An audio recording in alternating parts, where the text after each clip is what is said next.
हाँ नमस्कार, मी रंजना रमेश शर्मा, बेतुरकरपाडा वार्ड क्रमांक पहिले 23 होतं, आता 6 आणि 7च्या मध्ये आले। घरं आहे 6, मतदान आहे 6 मध्ये आणि घरं आहे 7 मध्ये। आणि आता जर आमचा विकासाचा जर म्हणजे हे आलेलं आहे, तर हे असं मतदान आता नेमकं कसं काय करायचं आणि हे असं कसं डिवायडेशन काय करायचं?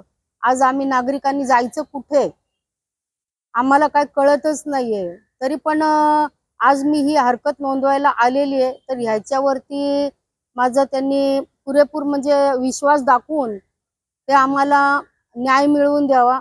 आणि मी जेवढ्या म्हणजे माझ्या जेवढे म्हणजे आमच्या एरियातले जेवढे आहेत ते सगळे म्हणजे त्यांना किती त्रास आहे ते काही सांगू शकत नाही। कारण पहिले 23 मध्ये होतं तेव्हा पण हेच बॉम्ब होती आणि आता पण हीच बॉम्ब होणार आहे। या नगरसेवकाकडे गेलो तर तो सांगतो, तो नगरसेवक त्या नगरसेवकाकडे गेलो तो हा नगरसेवक, म्हणजे आम्ही मध्ये करायचं काय?